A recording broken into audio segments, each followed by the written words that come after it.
Welcome to Simple Conversations, the podcast that connects humanity and helps us all learn new perspectives to living a full life.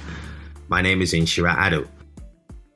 Ghana and South Africa has enjoyed a great relationship right from the times of the fight to end apartheid to football rivalry in 1996 when South Africa beat Ghana on their way to winning the African Cup of Nations. And of course, in 2010, when Ghana became the shining light for African dominance in the World Cup. But the relationships have spanned many decades and generations. And in this time where the world is united in our fight to end COVID-19, I'm joined by friends in South Africa who are currently under lockdown, and we will learn their own perspectives over this period where the world is grappling to get a hold of the menacing virus we all have come to know as COVID-19. My name is Robert. I'm an African child. My dad was Malawian. My mom was Zimbabwean. My mom is still Zimbabwean, but she's a South African citizen now. But I prefer identifying myself as a Malawian because my dad was a Malawian. Even though I was born here in South Africa, I spent my entire life here. I work for Imperial, the logistics company, one of the biggest in South Africa. And I also do some side hustles as well. I'm very big into Airbnb. My full name is Cornelius. My surname is Mluli. I'm South African. Those that know me very well call me Connie. I'm an accountant by profession. I work for a development funding institution in South Africa, which is a state-owned entity. We are all living in very interesting times, especially now, times which I believe everybody is a shoulder on the wheel to try and make sure that we fight this.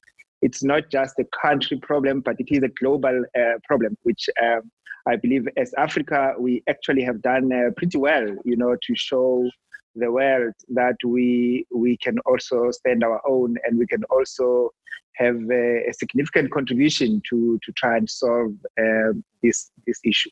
Hi guys, I'm Shelley, a quantity surveyor by profession, a bit of an African scholar, but I think I need to get back to that full time. That's what I do as well. And I also teach maths and science to students who have not made it outside of matric. Avid reader, I'm actually writing a book, documenting my experience as an African expatriate. So that's what keeps me quite busy these days, apart from working from home as well. So that's me in a nutshell. I used to be a Ghanaian born, but now I'm fully back as a South African. I'm working in insurance, so I sell insurance for a living. And now I live in Cote d'Ivoire. And I've run away from the corona in Ivory Coast. I thought maybe I'd rather have it in South Africa if I catch it at all. And obviously working from home, which is a trap. You work longer than expected. Hi, I'm Yolanda, a South African, Ama. That's my Ghanaian name. And I used to head up Vodafone Ghana. I have since moved on to MTN. And now I look after digital and fintech in MTN for the entire people. You're all very welcome to Simple Conversations. This is a chat about life and everything that makes us human and connect us. And at the moment, we're all very connected by this rather unfortunate phenomenon called COVID-19. We've been on lockdown for a while. Well, as they say, sub-Saharan African country, first to gain independence. We're also the first to lift the lockdown. So we currently have some freedom of movement. You, on the other hand, don't have the freedom of movement. How does that impact, or how has that impacted on your lives? I want to start with you, Cheryl. I think I'm just suffering from cabin fever. I never imagined that having freedom of movement matters this much. Just until it was taken away. I also have a side business, a flower business, and not being able to do that as well. It's just, it's not the nicest thing. I mean, cash has stopped, so economically, you're also feeling the brunt. Even for like claims, additional claims for work, we're not getting that benefit because we're not driving around anywhere or flying around anywhere. Mm-hmm. But I think the social part of it as well, just seeing friends and family, I mean, I really didn't think it was a big thing until now. I'm happy to be with family, but man, I miss my friends. I would rather that we sat like this at a restaurant or somewhere else, unlike virtually like this. So yeah, I mean, I've gotten a lot of time to actually do the things that I couldn't do. I'm doing an online course even. You just try and be quite active with your time and yeah, that's what we do, I guess. Robert, your work with Airbnb is a digital business, and which means you don't really need to interact with people and face them. How has the lockdown impacted your work? Yeah, so the lockdown has had a negative impact, really, to give you a short answer, Inshira. Even though you don't interact with the people, these people need to book through the platform. And that demand gets generated by people having the freedom to move. So if people are on lockdown, they don't know when they'll be able to move. They are not active on the platform inquiring about spaces to book and all those kind of things. Mm-hmm. So the interaction is digital. It's not personal. Yes, you do get from time to time customers who want to see you because they think you're beautiful or you're handsome, but the most of the interaction happens on the on the platform. So if people there's no demand for traveling, there's no interaction on the platform as well. So it's really been very quiet and it's been very slow. And the ones that we had already booked, the interactions we're having is them requesting to cancel or to shift their booking dates to a later stage when the lockdown has been uplifted. Ace, you're an insurance man. You spent some time in Ghana before moving to Côte d'Ivoire. What has it been like for a man who's worked across the continent and traveled the world, having to go back home? How was the lockdown experience for you? So there's two things to it. There's the work context and then there's the personal context. I think I'm more comfortable and I'm happier that I decided to leave. So the decision to move was like made on the same day, and I left that afternoon. And looking at what has happened since, and people that have tried to leave after I left, they've basically been stuck, and which is good for me. I'm happy to be with family. I'm happy to be in a familiar environment. And I think the biggest thing for me was if I get sick, I don't want to be stuck with a doctor who's speaking French and not even understanding what he's explaining to me. And the first thing I did was to go for a test just to be comfortable, to make sure that I'm on the clear. I think though, how it has changed my work life is I'm now more at home than before. Since moving to Ivory Coast, I've been traveling almost every week in the region. And I realized how much I needed the break from a traveling point of view. But also it made me realize that things don't need me to be on the ground to happen. You can rely a lot more with your own staff members. And then the use of technology has made it very easy because then I touch base with the team almost every day. I'm having the same meetings I would have had physically on a daily basis, be it with the sales teams, be it with management, be with anyone. I interact on a daily basis. And what has made it easy for me as well is whatever that I do in one country, I just replicate in other countries instead of reinventing the wheel. So it's shorter in the sense that if I do something, I do it once and it's implemented across. But I sometimes feel bad because it looks as if I've run away and I expect the guys to still meet the numbers that they're supposed to meet. And it's no lockdown in all the 3 countries that I work in. It's a curfew after 9, so people still go to work and they do what they need to be done. It hasn't affected my numbers, surprisingly. So March, I even did better in March than I did in the previous months. April, it's lower in terms of performance, but it's still above plan. And for me, it's always been, my numbers don't come from daily interactions or from people performing. My numbers come from above. And that's what I tell myself, that I pray for my numbers. And that's what has been happening. So, but I am getting tired of being stuck. I feel like I need to be out there and interacting with my people. And I'm also, one of the things I'm worried about is how do I maintain the momentum for longer than now, and what would that mean to reactivate the sales guys and the business? But it's been okay, honestly. It's a welcomed break. But now I need to get out there, and I'm hoping I'll be back in the skies for holidays at least, if not for work.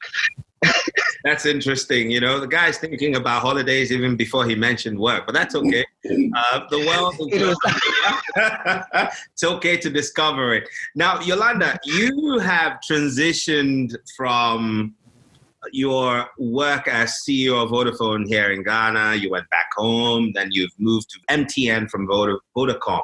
And, you know, a move such as that is usually heralded by a lot of expectations. And then you have COVID-19. How are you dealing with this curveball? To be honest, it's been difficult. So as MTN, we took a decision at the end of January that we will not be traveling. So we actually had a global leadership conference that was meant to take place in Curveball in the first week of February. We actually cancelled it because we just thought at that stage we were increasing the risk to our people. So literally, I mean, I joined in the middle of January, got in just to put my feet under the table, and I thought I'm going to do these road shows, go around, meet people, understand what's happening in the markets, in all 31 markets, and then come back and just say, okay, this is what I think, right? And COVID definitely got in the way. So I actually have done none of those trips as a result. So I'm relying solely on digital in order to deliver everything that I need to do. At the end of, I think, February, I did a video to everybody, just introducing myself officially to everybody and basically say I'm here. However, we've got challenges that are there. We're going to have to do it in a way that that makes sense for the context that we're in. And basically, that's what I've really done. Is literally, I've had lots and lots of calls with different markets, actually understanding what's going on in the market, getting a sense of the people behind the numbers as well, and actually understanding what's going on the ground. How are you able to actually impact what's going on there and things like that? So it's been a lot harder. I mean, I must be honest. It's to start a new position where you are solely relying on digital when you've got so many markets, and some of them are not even familiar to me. It's really, really difficult. It really is. I can imagine so. The whole face-to-face meetings you would have with people is taking away now. How's that impacted on the way work has started for you? Has it been a bit of how much of a shock has it been? So I think more than a shock, it actually has forced me to actually think differently about a lot of stuff, right? It's forced me to think that, for example, instead of actually doing the whole rounds and whatever and saying, how do I get familiar with everything, is actually choosing pockets where I think impact can be felt, rather than actually doing the whole sort of big kind of around the country in a bus with the team and all that. It's basically choosing areas of impact and basically being very selective in those areas, and then how I actually am dealing with that specifically. So, for example, I chose an area around, let's pick one, Ayoba. Ayoba is our digital platform, our instant messaging platform, where basically we've mapped out that actually we don't want this to just be an instant messaging platform, but we want to be the super app of Africa. And just by actually mapping that out and then doing the road shows across with everybody actually gives you more impetus than actually covering the whole kind of geography just with everything, So that just gives you a sense of some of the stuff that I've done. So now I'm jumping on to Connie. Connie, Cornelius. So when you say Connie in Ghana, it's usually a female. I have, and I have to confess, I have had this impression that every time I read and I see Connie, I'm like, okay, that's a female. Just for the Ghanaian audience sake, when I say Connie, I'm talking to a man. It's not a female. So, Connie, you work for a development fund, and in all of this period of lockdown across the globe, governments are busy looking for creative and innovative ways to ensure that the businesses that drive the economy are giving a certain level of cushioning. And in my very ill-informed opinion, it won't fix 100% of the problems. How are you personally coping with the lockdown, and professionally, what have you got to deal with? And I'm glad, in this global world that we are introducing the Ghanaian people to a Connie that is a man. And that talks to the South Africans being very inclusive. We really don't mind to use names and words interchangeably, between sexes and between different things. But yeah, as you pointed out, the governments around the world are trying to do various things to try and rev up the economies, or at least keep certain industries alive, because as you can imagine, different industries are taking a big pounding from this pandemic. We are a small company that is state-owned, that also has received some funds from the government to try and assist mainly Black businesses in South Africa. So when our company was set up back in the days, it was set up with a specific mandate to uplift and assist Black businesses, with the understanding that most of the industries were at the time not as transformed as where we would like them to be. We still have a long way to go. So the funds that were allocated to us now with COVID-19 still come with a specific instruction, to say, assist those Black businesses that are struggling. And we go, even though we try and go across the board, but at the moment we are specifically looking at companies that are in that are producing essential products and essential services to assist in the alleviation of this pandemic. How COVID-19 has impacted me personally, I think it has introduced a different way of thinking, a different way of doing things on a day-to-day basis. I've been working now for well over 18 years.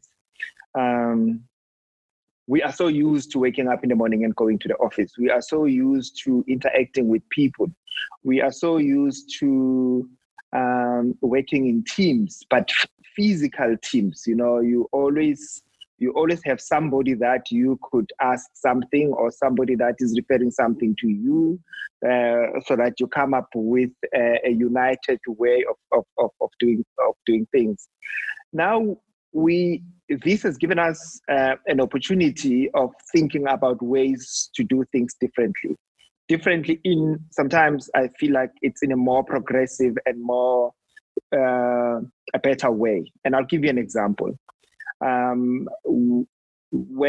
When an application or deals come through, sometimes we take longer to do them when we're working in the office, because there's a lot of meetings that we have. There's a lot of going back and forth between us and the clients, and what we call due diligence in our space.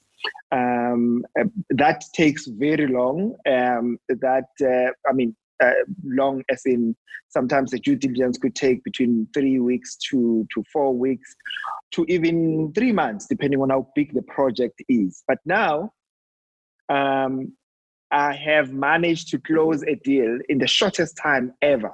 I mean, within 7 days, the deal was approved. We are even dispersing the funds to the client. And the reason why, because it's essential services. We need the staff in South Africa as in immediately. So there is no time to waste. You have to be literally working 24 hours a day to make sure that things are done, and things are done as correctly as you can, given the circumstances that one is working under. So it has given me an opportunity to think about things differently, to do things differently. And I believe it's probably going to be, we are all going to face a different future, call it that. Even post-COVID-19, things are never going to be the same. And I think we are already getting to a point where we are wiring our minds to thinking about post-COVID, to say, what is it that we can take from our experience now that we can even use post-COVID? So it has affected me in that way. That's a positive way. The negative way is I am a social being. I love people. I love seeing people. I love to be out there. The fact that I don't have that every now and again comes back to me, and it does haunt me. And it's probably one of the reasons why I find myself sitting at 3 o'clock in the morning, still working, because I'm missing the outdoor life. Yolanda, you're a people's person. Being locked down at home means that you only have access to your immediate family. And how has that affected you as a person? Are you complete and in control mentally, emotionally, all of that? So I think, for some weird reason, when I started, especially in that first week, I actually suffered quite a bit with actually seeing people, interacting with people, but not really, just my brain knowing that I'm not around people. So I had this cognitive dissonance that actually just, I didn't know what it was, just mentally. I knew that there was something off, but I couldn't actually put it into words. And slowly that actually sort of died out, and I got used to sort of this new way of working permanently, right? I always used to do video calls. It's nothing new, but doing it every day from like 7:30, 8 a.m. till about 7:30, 8 p.m. every day, it actually was starting to feel sort of there was something just in my brain that wasn't settling. So I've gotten over that cognitive dissonance, which has helped me quite a bit. And then secondly, something amazing happened in this period. Because we're not able to go to church with the kids, I was forced to do like Good Friday, the 7 sayings with the kids, and then on Resurrection Sunday, actually spending the time with the kids and going through that. And a penny dropped for me on those 2 occasions where I actually realized how much I assumed that my children had perfect information about basic things. And basically, I realized that they had gaps. There were simple gaps that I could have filled. And also in relation to that, I actually realized that most probably in our day-to-day work and in what we do, we outsource so much of our own kids' value system for someone else to teach them. And this gave me a perfect opportunity now to actually close that gap and actually be saying to my kids, you're going to learn my value system and actually close these gaps that they have. Just to give you from a religious perspective, my daughter actually has a Jewish friend. And she asked me a question, but Mama, this was on Good Friday. And she said, Mama, but why does my friend pray with us if they don't believe in Jesus? And I had to actually explain, no, they do believe in the Messiah, but they don't believe the Messiah has come. So just even simple things like that, where you assume that your kids know and your family knows, they actually don't know. And we started having a lot more deeper conversations around different things, right? And that for me has been almost this time has been now a time of learning and also sort of discovering myself. I mean, last week, Friday, I actually spent time with my mentorship group, and we're sharing stories about how has COVID-19 impacted us. And one of the things that I actually concluded by saying is that, the one thing that COVID is going to actually help us do is to learn what to value and how to value things. And I mean, in this period, if someone asks me, what have you learned? I've learned empathy. I've learned that people deal with things differently. And even though I'm an alpha type personality, if someone else actually chooses to sleep because they don't know how else to react except that way, that's how they process a difficult time, then I have to accept it. Then I've learned to do that. I've learned that other people rearrange furniture when they are in a state of anxiety. I don't do any of those kind of stuff, but it doesn't make my way of dealing with it more appropriate than theirs. So a lot of empathy, a lot of understanding that has come.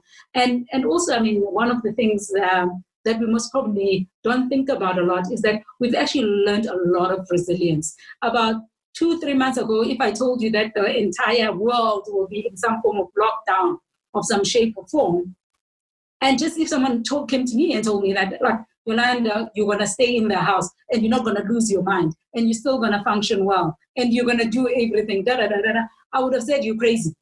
It's not going to happen. Never. And how adaptable we are as a human race and how resilient we are has come to me as a complete, most probably surprise at this stage. But I shouldn't be surprised. I mean, we've lived for so many years as a human race, right? So I shouldn't be surprised. But these are the things that, for me, there's a lot of emotional issues around value system and appreciating what kind of people we need to be in order to survive, and sort of how people are there for other people, how they care, how they actually expressing that they care, which was something that was also a little bit lost in the last while. So yeah, so for me, it's been more about that. So it's actually impacted me quite positively, and definitely for my family, it's been a fabulous time in a strange or weird kind of way. I'm enjoying it. Right. So Shelley, everyone seems to be finding the silver lining in all this madness. I want you to level with me.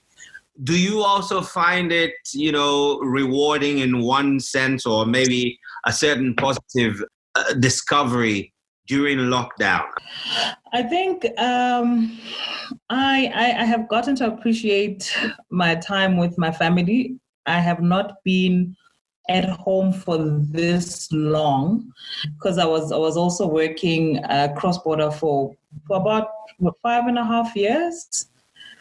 So this is actually the longest stretch that I've been with family. So I really have gotten to appreciate that, just spending time with your loved ones in this manner.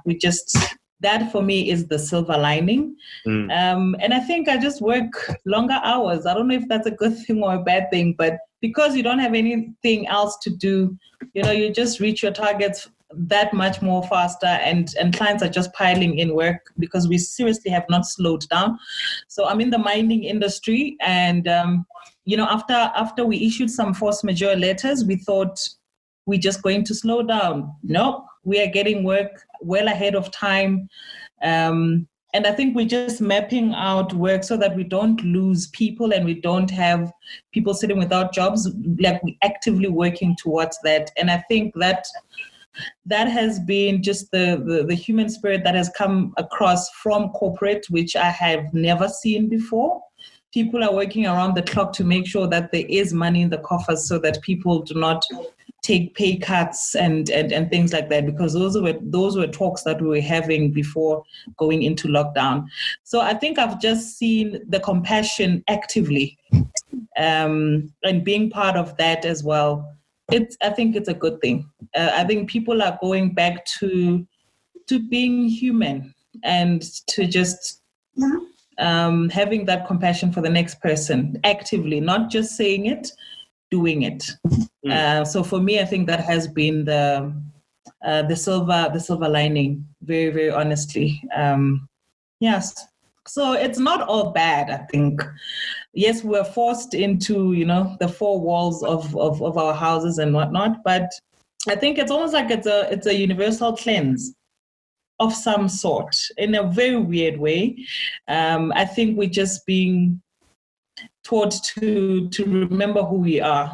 I think we have lost a lot of values. We have almost sold our souls for getting the paper. So we've just slowed down and remembered, we are human.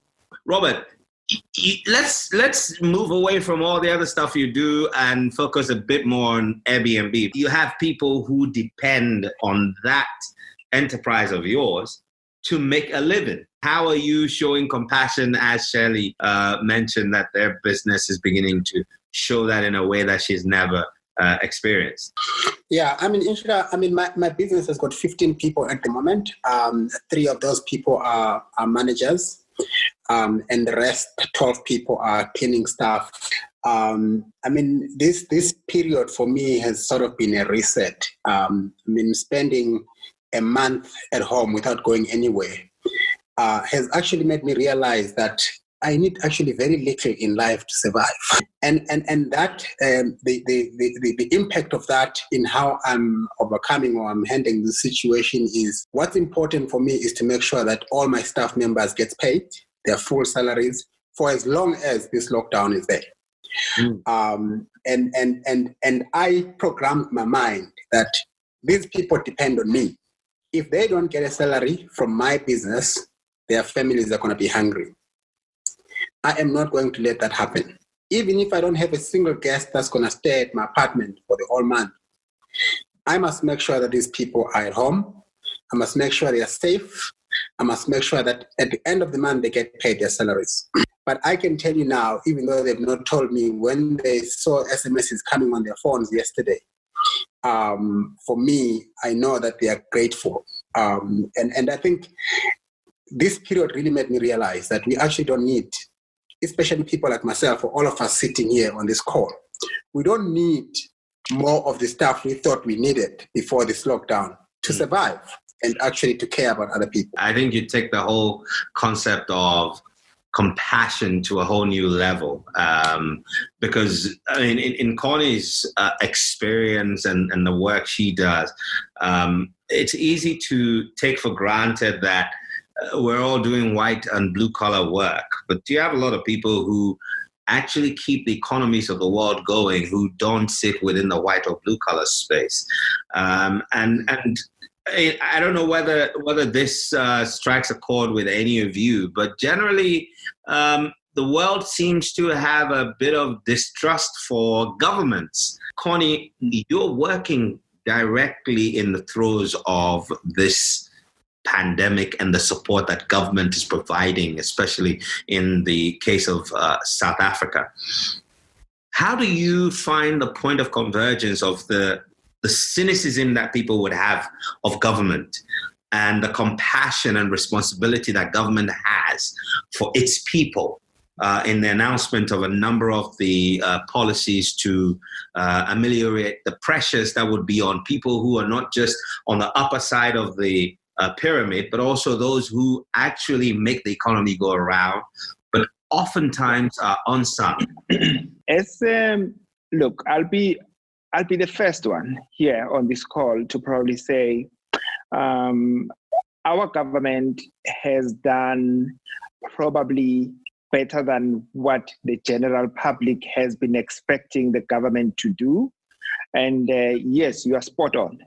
We are always judgmental of our governments, and yes, many a time they have lacked in certain things that we would have expected our governments to do. But in this time, I believe us as South Africa and the government has responded very well. Do you think remote work would be the way forward going past COVID? I think it's going to be a significant part of our lives, where people are now going to consider whether one should actually go to work or one should do some work at home, or a combination of both things. It is going to be a combination of. And I'm talking from my area, already we can see it. We can see that we probably don't need to be operating in the office with 100% staff. We can have some people working from home. We can have some people working in the office. Come to the office when there's a specific thing that you need to do. It's definitely going to be our new way of thinking and our new way of doing things. Definitely, most definitely. And we're going to be using technology much more. We really are going to be using technology much more. There's a lot that we have been learning, and people don't want to have that just fall by the wayside after this. I think it's going to be explored and used even more. So I think for me, I've always had a mentality that your work is what you do, it's not where you go to. I mean, as professionals, you work even when you're sleeping, because it's about what you think about work more than sitting in your office and punching stuff on the computer. But the COVID has definitely reset the way of living for everybody. I certainly will not be the same person. The way I spend my money, the way I look at people, the way I interact with people will never be the same after this pandemic. While this COVID, we're talking and we're communicating on digital platforms, right? There's 2/3 of people that actually still have a feature phone.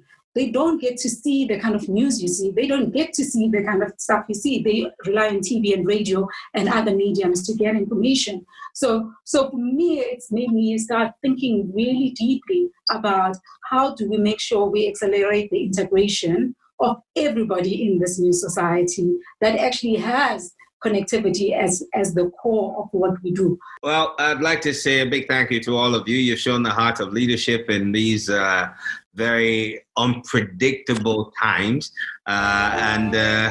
Nkosi. Thank you. Thank you all very much. God be with you. Thank you so much. Thanks for organizing. You've been listening to Simple Conversations with me, Inshira Addo, and I hope our conversation helps you live a fuller life. Do join us again for the next episode.